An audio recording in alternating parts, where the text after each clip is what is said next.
Hello again. Well, today we're going to be taking a look at this vintage style Fender Stratocaster. The customer brought it in this weekend. His complaints were that it buzzed, fretted out, had some really weird overtones. Sometimes it sounded like it had a tremolo on. So let's take a look at the situation and see what we've got. If we look up here, he has a lot of bad fret wear. Coming on up here, the frets that aren't worn are still very flat on top.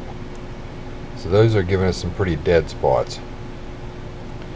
The neck did have a good bit of bow in it, which I adjusted that out so I could actually assess the rest of the guitar. He did mention that the frets were a little large, and he was kind of hoping that we could cut the frets down, so that's going to help him out. He's got enough fret left here to actually do a fret dress. The frets are very big on this guitar. They're not seated real well, have a lot of finish around them, so that's going to allow us to actually get like a vintage style fret size back to this without any problem.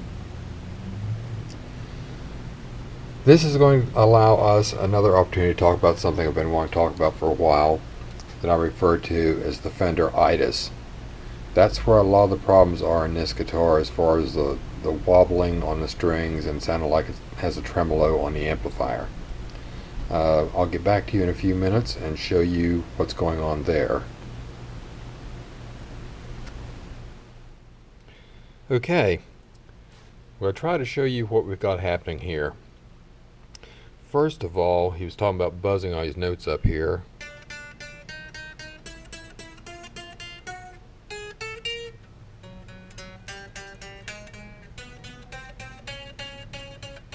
A lot of that is simply from the flat frets. There's no way you can get a clean note on a flat topped fret. Now, getting back to another issue, listening to what we have happening here.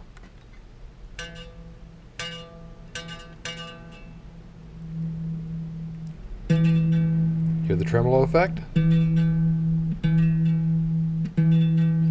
It's really bad on the G string. Sounds like a really fast tremolo. D string's the same. E string is really bad.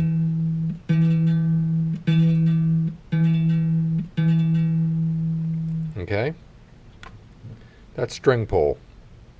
That is mainly because the staggered pole pieces pickup does not match the fingerboard radius, and the pickups are actually too close.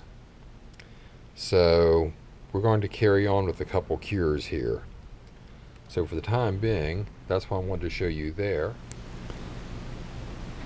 So getting back to this string pull issue, my belief is staggered pole pieces were actually designed in the 50s to match a 7 1/4 inch radius fingerboard and staggered to match the response of flat wound strings with a fairly high action. So when you go to light strings, as this customer insists on using 9s, which that's his preference, that's okay, the string pull issues get really out of control with the lighter strings. Now, that's our issue with the Strat. That does not mean the Strats are only guitars affected by this. Telecasters, anything with multiple pole piece pickups like this, where the magnets are actually the pole piece, puts the magnet in closer proximity with the string and causes issues. I actually had a Music Man bass in here the other day.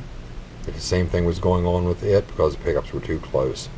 And when you tune something down, your string gets a lot more floppy, so your string can be pulled a lot easier.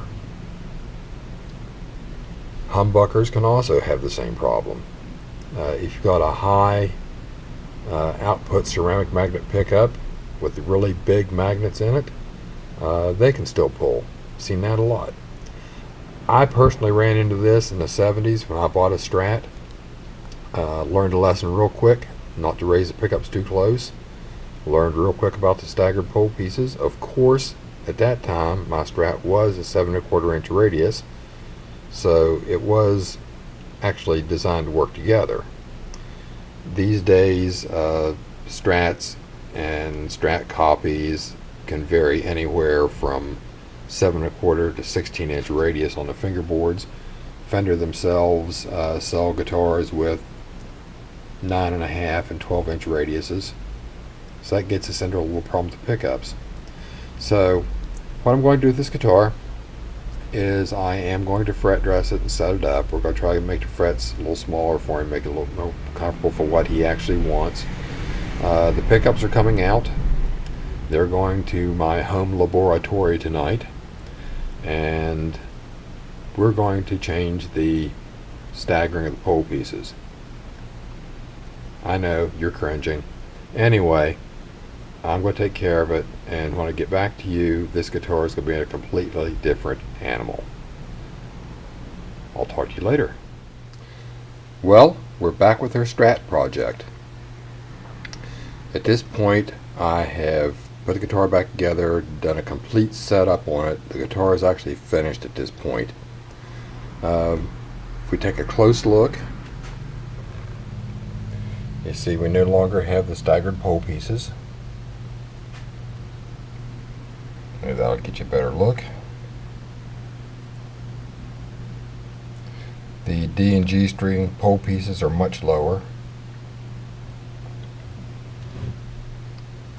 That will help the intonation issues on the G string especially. And we go back here and look at the bridge. See how it looks where their intonation's been set. Years ago, actually in the late 70s, a major publication had a repair column that I read and was misled. They actually made the comment that he had set up a Strat, he was showing how to do it, and he had actually filed tracks in the bottom of the bridge saddles so they could slide up over the screws here in the front, because he had to bring the saddles so far forward to intonate the guitar because of the string pull from the magnets. There again, even that time long ago, information was bad, so we'll move on from that.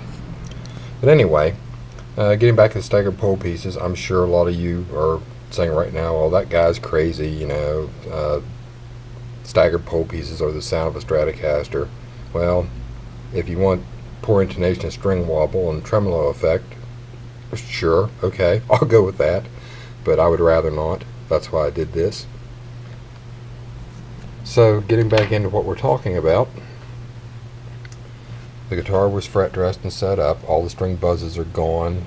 We actually ended up with about a 46 thousandths fret height, which will be a lot more comfortable for him. His other two guitars are actually vintage Martin acoustics, so the fret heights will be about the same. Even though these have more meat, they actually feel more like a old jumbo fret at this point. So, we're going to show you a couple more things here in a second, so hang tight. Okay, for this part, I've enlisted the help of my favorite old tuner. It's very accurate. In fact, it's so accurate that there's going to be a little fluctuation as the string goes sharp and you hit it. As it pulses, it will go a little bit sharp just because the needle is that sensitive. But that's the reason I use this tuner. So what I'm going to show you is, at this point the guitar is set up. The intonation has been taken care of properly. Get the G string back in tune here a little bit. I want to show you, there's intonation now on the G string. There's no pulses or anything like there was before. No wolf tones, no funny overtones. Alright, now we're going to go to the E string. Being an old tuner, you have to reset it, it's manual.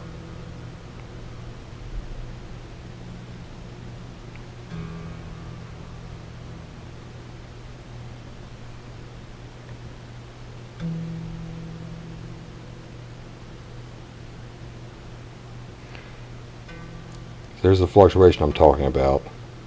Now what I'm going to do, right now it's set right. What I'm going to do is actually show you what happens when you raise the pickup too close. Your intonation is going to go flat. Hear the pulse and it going flat?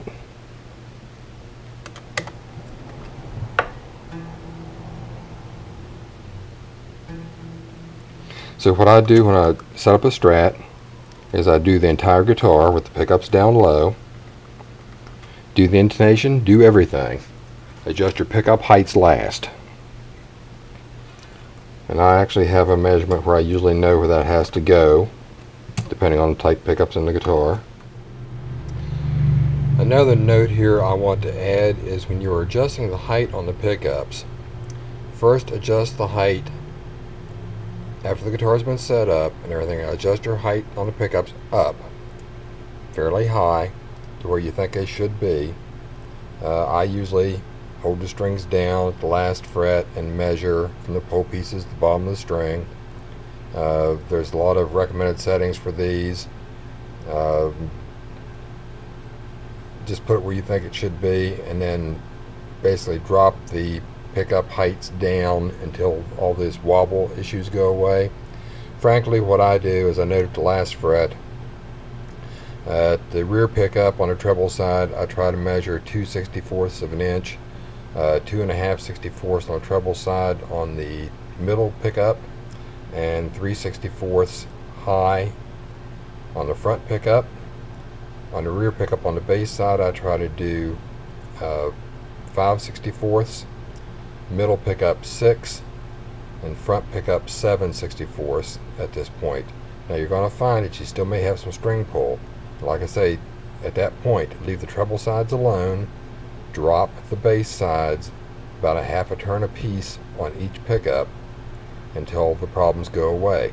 That way you'll have maximum output and minimum string pull. You'll maximize what you can get out of your Strat. You will find that the pole pieces on the pickups will lay better, and you actually see the angle on the pickups. The bass sides will be low, the treble sides will be high. That's the way it should be.